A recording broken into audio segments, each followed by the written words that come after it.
Hello and welcome to episode 2 of the Purple Sector's F1 podcast. I'm your host, Ethan, and I'm joined yet again by Aaron McCarthy, Speedcafe social media guru, and the person who's always on the road, it seems, at the moment, in Sydney for the first round of the Supercars season. How are we going, Aaron?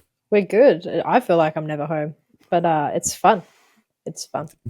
says with tears coming out of her eyes. And moving over to the other side of me, I've got Matt Koch, a man who's had a lot to write about in the way of stage shows in F1 recently. Have you worked on your theatre performances or anything like that? I think the last time I did drama or any sort of production, I was at about 10 or 11 years old. So it's in the deep, dark past, somewhere around the time that Wizard of Oz was released. It's been a week. It's been a big week, hasn't it? There's lots for us to chop through.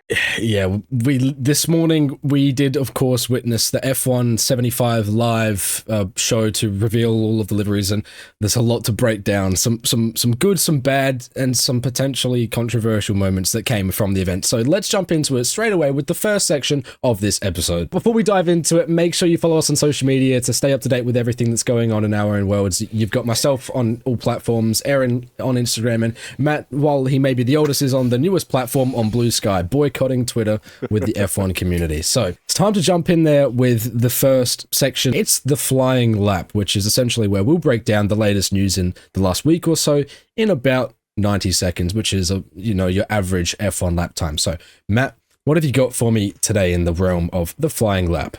The week's been dominated by the F1 launch event, but there's been lots of things that have been happening just one step removed from that. So I thought, let's pick out a couple of the best stories that people may have missed, that may have gone unseen in recent days as the headlines have been dominated by the new cars and livery launches and things. And let's pull out a couple of nuggets that are of interest, but perhaps didn't steal the big headline. Yeah, okay. So essentially what happens here? Matt writes a script for me. What I'm about to say is not my words, disclaimer, all right? And also, I've not seen this before, I promise you. Literally just pulled up the document now. I'm not even going to read any further than the start. We're going to have 90 seconds to try and get through it. I will be the FIA. I'm not ready for this, lads. All right. So you're going to get a countdown ready. We're working on it. Yeah. Alrighty. Count me in. Your 90 seconds starts in 3, 2, 1, go. In Germany, Michael Schumacher's wife, Karina, has released a statement announcing her intent to appeal the suspended sentence handed down to one of the 3 men involved in an attempted blackmail plot against the Schumacher family. A former member of the family security staff stole images and medical records and was part of a 3-person team that threatened to publish them on the dark web. One of those was handed a 3-year jail term, with the other 2, which included the former security staffer, received a 6-month suspended sentences, which was described by Karina as far too lenient. It's been also a busy week at Alpine, with a number of new commercial partners joining the team. Among them was e-commerce platform Mercado Libre, an Argentinian-based company that supported Franco Colapinto after he was promoted to the Williams race seat last season. It has again raised questions about Jack Doohan's long-term position with the team. The Australian has obviously received public backing from the team and dismissed suggestions that Colapinto signing as a reserve driver puts him under any additional pressure at Alpine, but we'll see how things unfold there going forward. And in Australia, fans will be able to take a bite out of Oscar Piastri. Pause. At least in burger form. The McLaren driver has done a deal with local burger chain Grilled in the lead up to the season opener in Australian Grand Prix. Piastri has produced his own burger as part of the tie-up, which includes a Wagyu beef patty on a charcoal bun with papaya, sesame seeds, supercharged OP chipotle mayo, crispy bacon, aged cheddar, shredded carrot, cos lettuce, and Spanish onion. Boy, you've got the whole thing written down there, Matt. Something tells me you've already tucked into one of these. 4, 3, 2, Care to add? I may have been hungry when I wrote that. I sure am now. We've just done it. On podcasts, usually you get paid for promotions, but apparently Grilled have already sponsored us without knowing. We're angling for it. I want to know what the supercharged OP chipotle mayo is. I hate to tell you, I feel like it's just supercharged chipotle sauce. Yeah. Do you reckon it might be orange? I think it is anyway. All right, it's like it's generally like an orangey sort of like pinky color. Well, that makes I sense, think we're focusing on the wrong topic here of all of that. Why are we taking the bite out of Oscar Piastri, Matt? It's just interesting. What I am fascinated by is anyone who engages in professional sport usually has a very short shelf life in terms of their professional careers. You know, sort of 10 years if you're at the top of your game. And in that time, you've got to earn effectively a career or a lifetime's worth of money because you've usually forgone education and those sorts of things. You've sacrificed that. Wow, to you're pursue saying they're your not dream. intelligent, Matt? No, that's not what I'm saying at all. I'm saying that they've chased their dream down such a deep rabbit hole I'm teasing. that they're now doing everything they can to set themselves up for life. So this he's is the just setting first of himself these. up to work at Grilled when he's about 45. Is that what we're saying? He's networking in the fast food industry. This is just one of the first of those sort of temporary endorsements or relationships that the Oscars had. A lot of other drivers have had these sorts of things in the past, but it's just I think it's exciting. It's cool. It's fun. I've I don't know not about had you one of guys, these- but I've yeah. seen within the 24 hours that it's been a thing, I've seen Lots of multiple social reviews. media. Oh, really? Lots of reviews on they TikTok good? and Reels. Yeah, it seems to be Oh, popular. right. I know. Well, I'm Matt, going for lunch tomorrow. I thought you tucked into one already. Not yet. Well, maybe here's an idea. I think we need to do a reel. I think put it on the company card. Trying Oscar Piastri burger. I just want something. I mean, it's neat. research, really, isn't it? The problem is that OP, or maybe the orange beard will mask some of the orange mayo running down it as I eat. But you know, eating a burger with a beard like this is it's not graceful. All right, that does it for the flying lap. This week, how did I go? Any purple sectors? Well, you did it. Yeah, you got there with like 4 or 5 seconds to spare. Yeah, absolutely. That's a lap. What do we think on the clarity of it, though? I think you did pretty well. A couple of stumbles. Is it all purple sectors, or is there still a little bit of room for improvement? I feel like it's episode 2, and we can't be giving him all purple. Yeah, we're not. No. I think there was some greens in there. There were definitely some personal bests, but you know, were they the best of all? Yeah, mate. exactly what I'm thinking. This time I think, Matt, you've given me a better car to work with, shall we say. But that's done it for the flying lap. It's time to move on to the more adept news discussions. Let's find out what's going on a little bit more in detail. We really just want to touch on the one major thing that's obviously happened. Well, for us, it was at 6 a.m. this morning as we're recording. It was the F175 Live launch event, which, of course, revealed all of the liveries for this season. And it came with a little bit of flamboyancy, a bit of fun, and a few interesting moments, which we'll kind of dive into now. Held in London and held in front of a live crowd for the first time ever, also streamed to millions across the globe. This event was a success. Of course, we'd love to hear what you guys have to say about this event, so let us know in the comments down below. But it's time to hand the mic around the room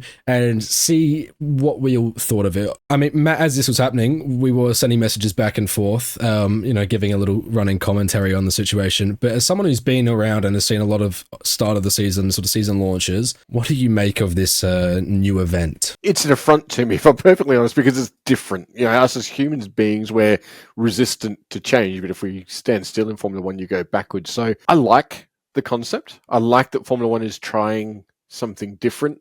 It reminds me a little bit of some of the really lavish and flamboyant car reveals and season launches for teams that we saw back in the 1990s. I remember Benetton rented out an ancient Italian Colosseum somewhere and they had their season launch in there. And McLaren had the Spice Girls, the irony of that these days. But all this extravagance years ago, and then as the internet's become more and more of a thing, it's just sort of been downscaled to some digital images because teams want to keep their intellectual property and their design secrets just that. So and budget as well, you got to consider. Yeah, so seeing the field come together. I mean, can you imagine this under the Bernie era where everything was exclusive? It was very closed shop. The world's changed, Formula One's changed with it, and this is an attempt not to appeal to me. It's got me. Formula One has had me since I was knee-high to a grasshopper.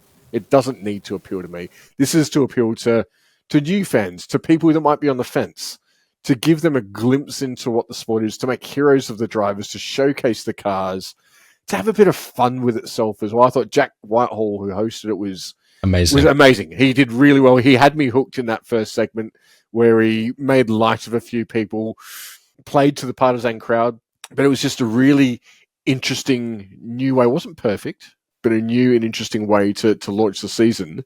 And I think a really good foundation that Formula One can build on as we move into the next seasons. Because it remains to be seen if it happens again, if it happens every year or whatever. But I think it was a really fascinating little snippet of where Formula One is in history, I guess, at the moment.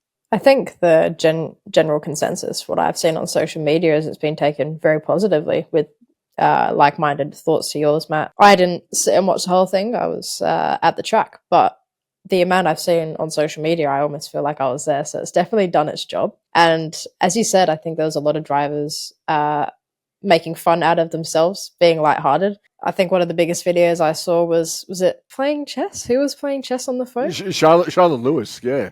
Lewis. Yeah. Okay, that makes more sense. But that kind of stuff, that's quality content. Yeah, I mean, I'll be honest, I enjoyed it. And even the moments that didn't quite go so well, I still enjoyed them. Bit funny. The thing is, I think it was just on the whole, as you said, Aaron, good because they weren't taking themselves so seriously. And even with the way that you can tell that every team had such creative freedom with how they wanted to present it. You know, I would love to know what brief the teams were given in terms of what you can do with that. I mean, you know, you saw Visa Cash App Racing Bulls, you know, first of all, I mean, if you don't know their name by now you do. They've said it enough times. But they had, you know, a very modern approach to it, you know, going out on the streets, doing sort of social media interview style things, and it was super casual. And then on the other hand, you have this really high production sort of things, you know, more to what you'd expect Formula One to be. And then you have Fernando and Lance walking in as if they were in the 007 film, right? Every team put their own personal stamp on their own little segment. And that's great. That's what we want to see. We want things that uniquely identify each team. I don't want to get drawn into pointing fingers at this team did that and I didn't like it, or this team did that and I did like it because of these reasons. You know, Formula One is entering uncharted territory with this sort of stuff. It's not long been on social media. So the sport's out there understanding its brand and its identity and its voice. The teams are doing the same thing. And what it's doing as part of that is leaning on different elements to do so. In Aston Martin's case, it was the James Bond. And then you had McLaren with the almost the champions walk of cars from the M23 all the way up. I knew you'd love that one. That was the history. That's what gets you. I needed to lie down after that. That was top draw. Yeah, well, like you said, obviously the teams have different playing fields with what they can use from their brands, and a newer team like Aston Martin doesn't have this super rich Formula One racing history, as you've mentioned with McLaren. And what I really loved about what they did was just the entry itself, in that they had them coming sort of out of nowhere, walking in down the steps with the fans, and it was just it was unique, and it caught me off guard, and I thought that was quite entertaining. What one team in particular, I can't remember exactly who, but it was pretty straightforward. They just said, "Here's your car," and moved on.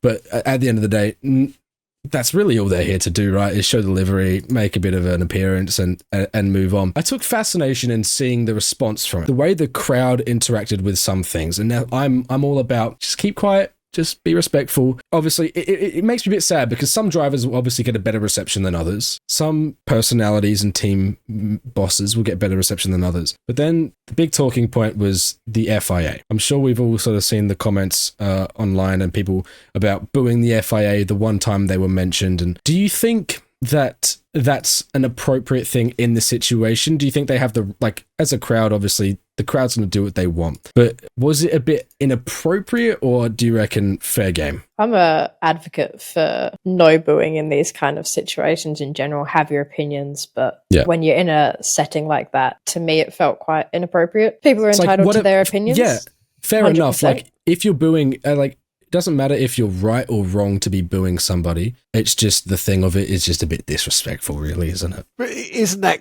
kind of the point? Because you're either with us or you're against us. They've turned Formula One into this red versus blue football match style of thing, a little bit like what Supercars is with the Holden Ford, GM Ford rivalry. There's two distinct camps, and that's where Formula One's sort of gone. You're a McLaren fan, or you're a Max fan, or you're a Red Bull fan, or you're a Ferrari fan, or you're a Lewis. You're in one of these camps, and if you're there, you're a vehement supporter, and like you with the football, you vocalize that support. So that didn't surprise me.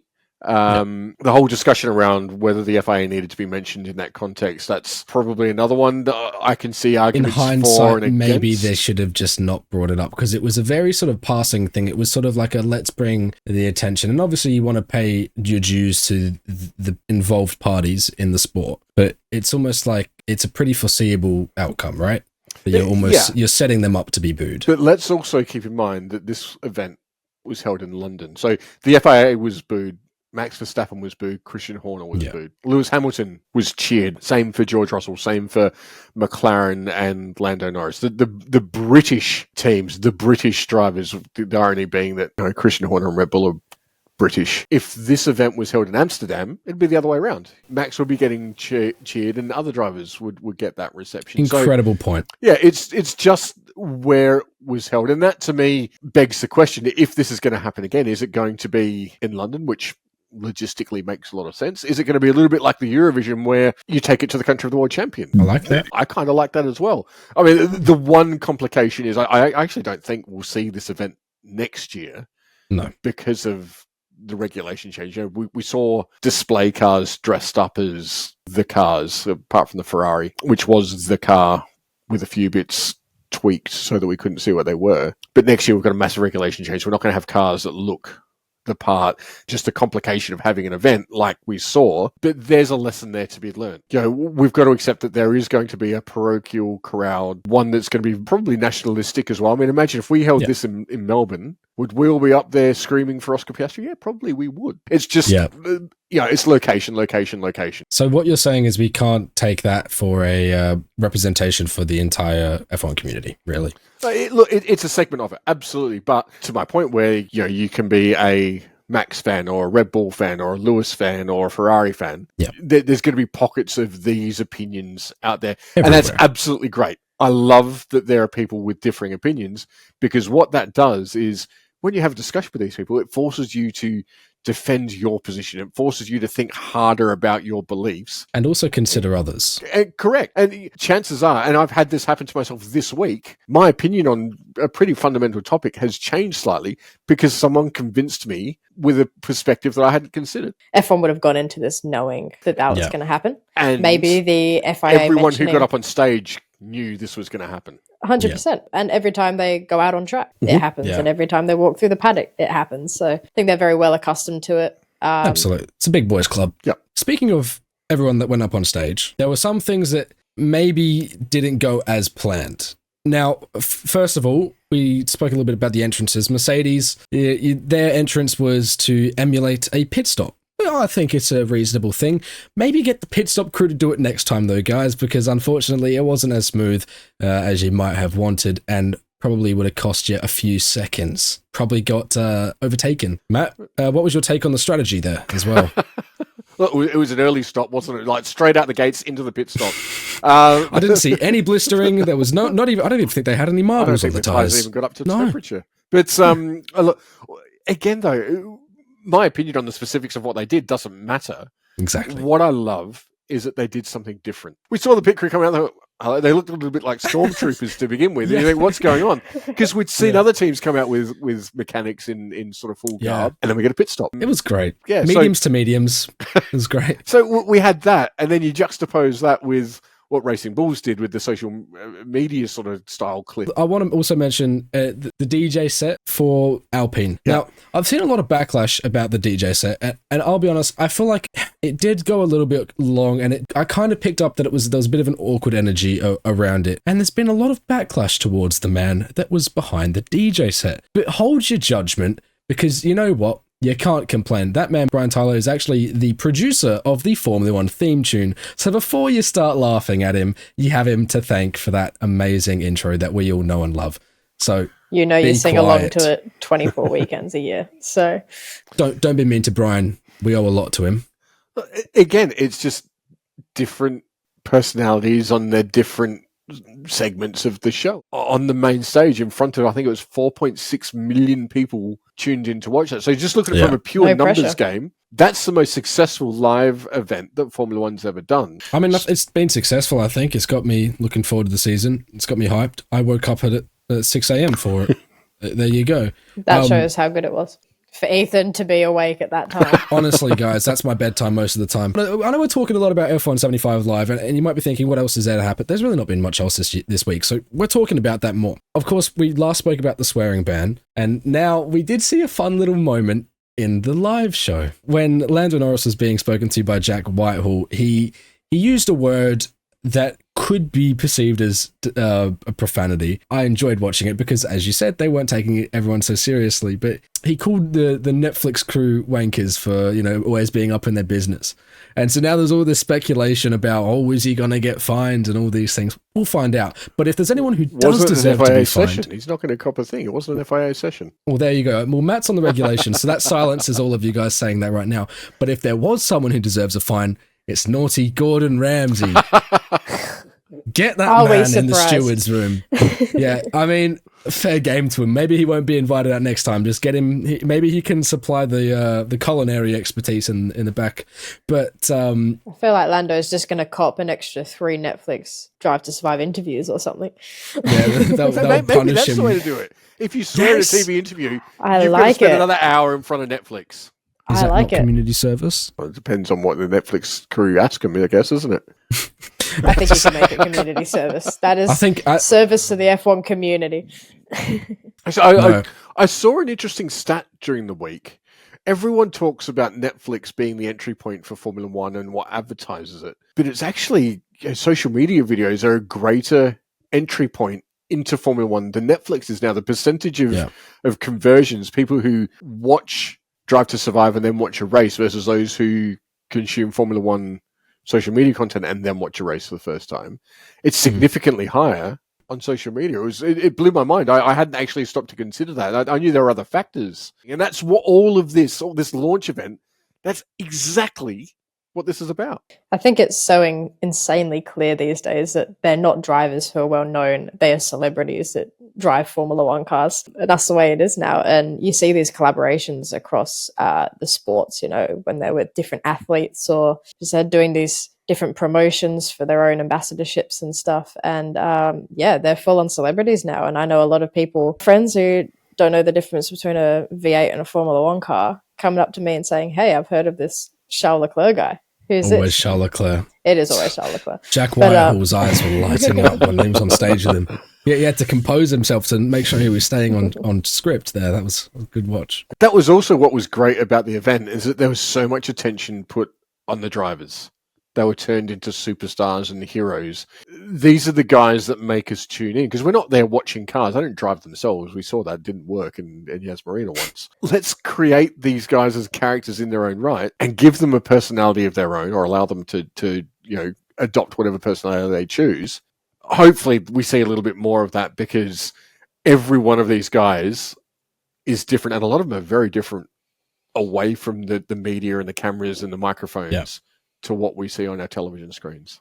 I think it's a very interesting shift in motorsport as a whole, in the way that over the years it has gone from following a constructor or your brand, but it's such a polar opposite these days. You go for your drivers. You may hate their teammate, but you love them. And I think it's so interesting. From my parents' era, they talk about constructors, and I talk about drivers. I mean, I'm a little bit more old school. I'm a big constructors fan as well, and I won't say who, but if you know me enough, you know who it is.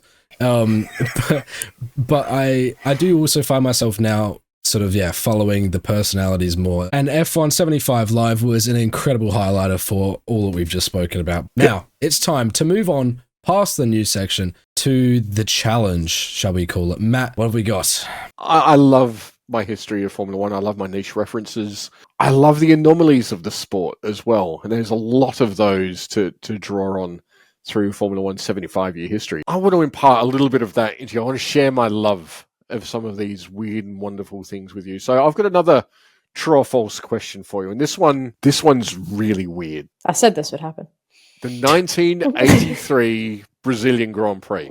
All right. So if you expect me to know anything right off the bat, there's no chance. I'm going to tell you right now, 1983, Nelson Piquet won the championship for Brabham. Brabham's last championship title. It was an event held at Interlagos. Pretty sure it was Interlagos. If not, it was Rio de Janeiro. There were a couple of venues back then. He doesn't know. I've forgotten. It's been a long day. I'm kidding, Matt. No, you're good. More curious than the circuit they were driving on, or maybe weren't driving on, is who finished second. I just couldn't even tell you who was driving that season. Well, I'll simplify it for you. We know the winner. Yeah. So we know who finished third. Nobody finished second. True or false? Okay. Well, evidently absolute radio someone- silence. No Well, one's prepared to someone's- get in the We were FAA's bad processing. books. We were processing that you I'm ended the processing, sentence Matt. where you did. Yeah. I mean, usually you just add some more information to it. Nobody finished second. Well, it's evidently they've tied for first or third, or someone got disqualified and they didn't bump him up because the regulations didn't allow for it. There's a few things at play here. Or is he doing a sneaky little? Maybe it was third place when this happened. Yeah, but like I feel like that's a cop out, and Matt's got more integrity than that, doesn't he? This week. Yeah, this week. Oh, speaking of last week, by the way, just before we get into it and sort of dive into our answers, at the moment, as it stands, the scores on the boards, Aaron is 2-1 up in the way of the games, shall we say, that we're going to run throughout the season of this podcast. So yeah, first round, Aaron we both got it right, but Aaron weaseled her way into an extra bonus point, which to me is against the spirit of the game. But I digress. You know, There's no spirit of the game. We just make it up as we go along. It's the interpretation. Someone sounds as per like a usual. sore loser. Sore Alrighty. loser. Well, I'm about to wipe the floor here. Oh, I know. I'm full confidence. Right, there we go. All right. Fake it till you make it. This is going to be a really cold moment if I'm right, and an absolute just full if I'm wrong. Which, Aaron, have you got an answer? I've got an answer. Have you got any like justification for why, or shall we say that? Let's say our answer, and then we'll say why we think the. All right. Yeah, gotcha. All right. Matt, count us in. I've got my answer. Aaron All right. does. I want true or false answers. There was no second place finisher at the 1983 Brazilian Grand Prix. True or false? In 3, 2, 1. Wait. Oh. Interjection. I object. Oh. You said no second place finisher. Is that in post-race classification or on track? There was no classified second place Cool. finisher. Got it. Awesome. All right. Alrighty. I love that you've gone to that nuance. That speaks to the Intelligence or- well, just going to that granular detail that I love about Formula One. So you get Bonus point. Give me a bonus. No. I was going to say you almost get a bonus point for that, but I thought, Come on. No. Aaron gets a bonus. well, there's bonus points on offer, but not yet. Okay. Oh, great. All right. Okay. I'll back to it. Sorry. Yeah. So 2, 1. True. True. All right. Great. Well, So- see, the thing is, you just asked the question, was it on track or not? Well, somebody crossed the line second, Ethan. Unless it was a one-car grid. I said classified. So it was not a one-car grid. There were Nelson Piquet won the race. In third was Niki Lauda for McLaren.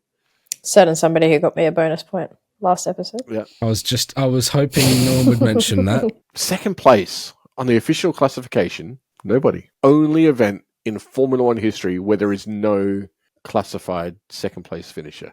So we're both right. However, you are both right. Now I'm going to throw it open to bonus points. If you can give me a name. Well, you have a punt. Who do you reckon it might be? I thought you were going to say name any driver on the grid, and I was going to be like, oh, sweet. But You're going to kick yourselves when I say it. So when I think Niki Lauda, Yeah. another driver seems significant to me, but I'm unsure of my years and eras here if I'm in the right spot or not. You're probably thinking of James Hunt, who, off the top of my head, retired midway through 78. Matt, tell me who it isn't, and then we'll Oh, go back right, from there. okay. Who- Yeah. It wasn't Lewis Hamilton. No, Yeah, that's thank all you right. so much. You're absolutely no help to me. Hey, was one of the Hills racing in that season? No, the driver who crossed the line in second and was disqualified for There a you push go, Aaron. start. There you go. I should get the bonus point for knowing why there wasn't. Aaron, you laughed at me for saying, how's no one going to finish second on the line? Obviously, Well, somebody guess what? finished Boom. second. That was my point. Unless No. nobody else finished but No, you were one wrong. car, there was a second place, so it'd have to be in the classifications after. But it wasn't classified as Yeah, second. thank you. So Thank you. I've got you on Boom. technicality there either. Yeah. Okay. I win. I know what I bonus meant. point. That was anyway. intelligent. I guessed it. The driver of the car that crossed the line in second position was a world champion. Was a world champion. Well, it's not like you stopped being a world champion. You were He's the had world it taken champion. away from him, Aaron. Yeah. No, but like it was prior to the '83 championship, is what I was taking. This is no good. This isn't Yeah, getting no, anywhere. we're terrible. Hang on. I'll give you another. You're on the right line of thinking when you thought about the hills. Grab him. Another good shout, because there was obviously a dynasty of Brabhams that have raced in Formula One. But it it's not. wasn't Brabhams. The irony is, this driver was disqualified for the start, but he still reached the finish. Oh my god, I know this, but I don't know who it was. I recall reading this information. I swear I've done I think I've done a video on this like 2 years ago.